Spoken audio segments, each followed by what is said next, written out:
On your own from the age of 15. Reckless, aggressive, and undisciplined. This is a rebellion, isn't it?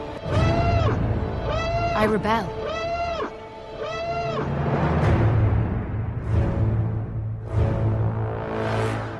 We have a mission for you. A major weapons test is imminent. We need to know what it is and how to destroy it.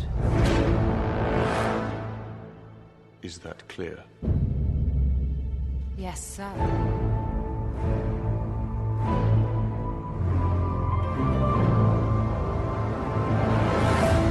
My Nerd World.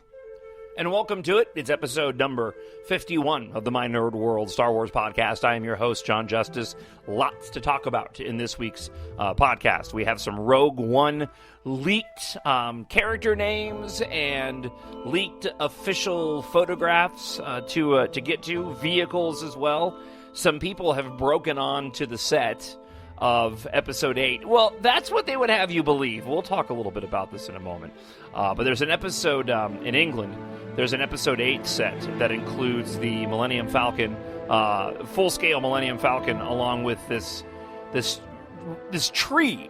And I know that sounds weird. I think I talked about it on last week's podcast. But yeah, there's this big tree on this set that looks like it obviously has some major significance. And there's a lot of these pirate photos, if you will. These individuals, it would seem, broke onto the set when nobody was there and took all these behind the scenes photographs. But again, I question whether or not this wasn't allowed and done intentionally. So we'll talk about that a little bit later on in the podcast, and then I have a brief topic of the podcast that we'll get to right at the end as it relates to me watching The Force Awakens again this week. I love that movie. I love that movie so much. But the one thing that I noticed watching the movie again and revisiting some of the prequel era, just revisiting some of the prequel era. I went to a toy store locally just for fun. It's amazing Toys Inc. in the Tucson Mall. Just one of the most incredible toy stores that I've ever been to. I mean, I could just spend a day in that store, and they've got this massive Star Wars selection. And I happened to just make a couple of observations as it relates to the prequel movies and The Force Awakens. And so we'll get into that a little bit later on in the podcast. But let's start here. Earlier in the week, the official visual story guide was leaked. Now, this isn't finished. This looks like sort of in the making proofs for the official story guide. There was quite a bit of text in the story guide, but a lot of it was repetitive and very basic. Just talking about this group of rebels go on a daring mission to go and steal the Death Star plans. It was clear that this proof was essentially, this is how we're going to lay out the visual story guide, and this is where text will go, and let's just go ahead and put in text until we get the finished product. There were some names of characters that we'll talk about, although Disney came out and issued a statement saying the information in this leaked visual story guide is not all correct or final. But the photos are. I mean, the photos, it's pretty clear that these photos are from the movie, and that's where I want to start. I'm basically gonna go through sort of picture by picture from this visual story guide and give you my thoughts on what I'm looking at. And we'll just start off with what is supposed to be the cover.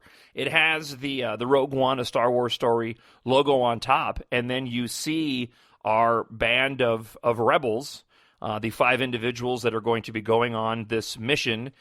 You see this new Enforcer droid that looks amazing. You see Y-Wings and X-Wings, a new form of TIE Fighter, which essentially would be an old form of TIE Fighter because this would be taking place before A New Hope.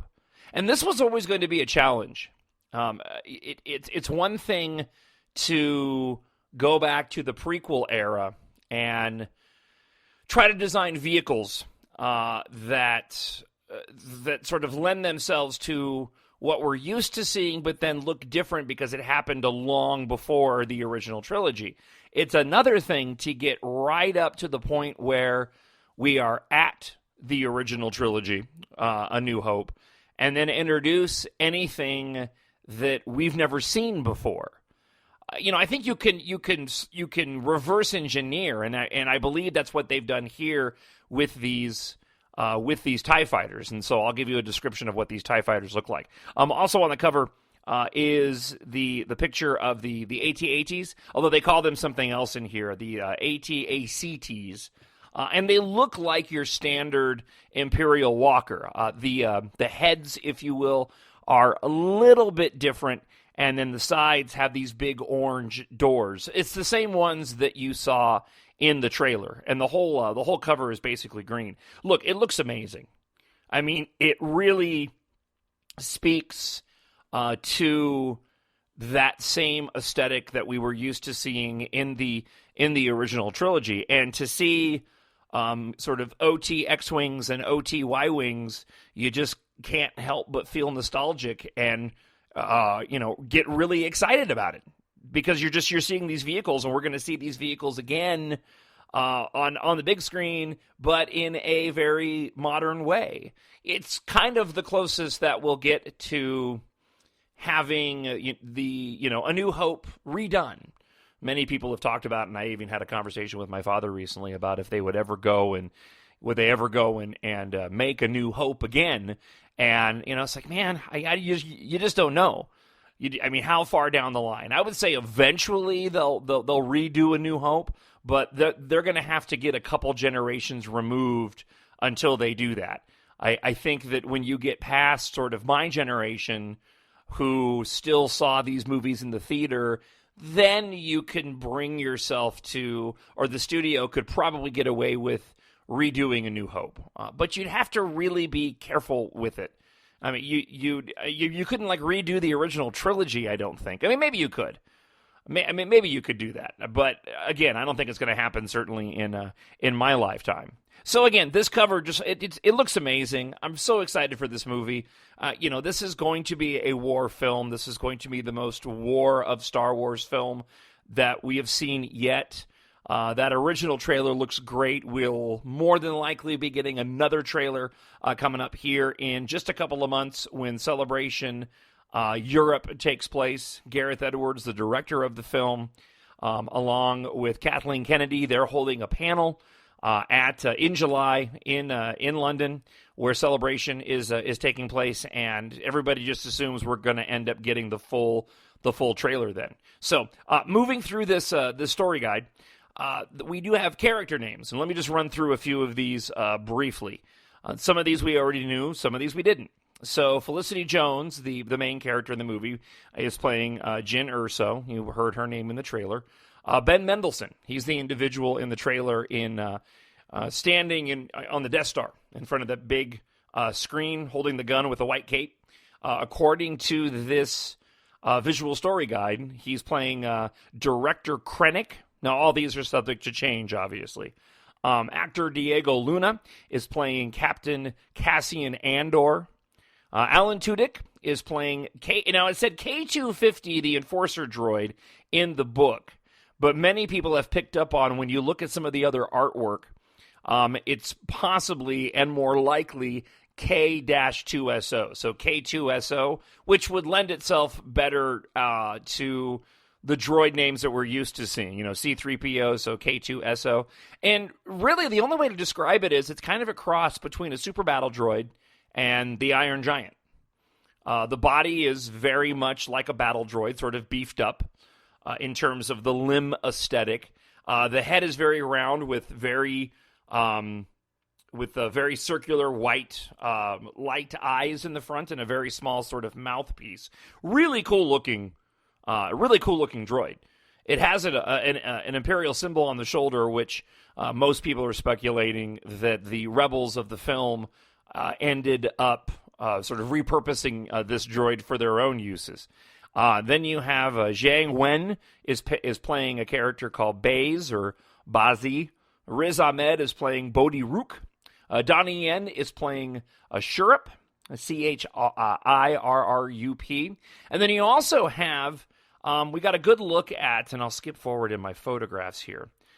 we got a good look in another cast photo of these two alien creatures, one named Peo and one named Bistan, and they look really neat. It's hard to describe them. One's kind of a mashed down, hairy looking Chewbacca looking thing, and then the other one stands like a human but has sort of a hood on with very small eyes and this massive mouth, huge mouth. I'm going to venture a guess that these two creatures are going to these alien creatures, as they're part of the rebels for the sake of the story. I'm going to guess that these two guys are probably the comedic element.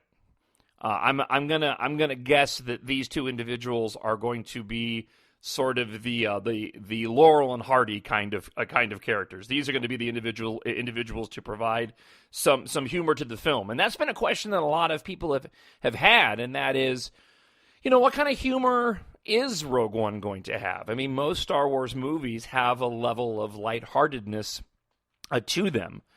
Certainly seen more in the original trilogy than the prequels, but they all, and certainly that humor was definitely in The Force Awakens. But just how serious was this movie going to be? And Star Wars needs to have some sense of humor.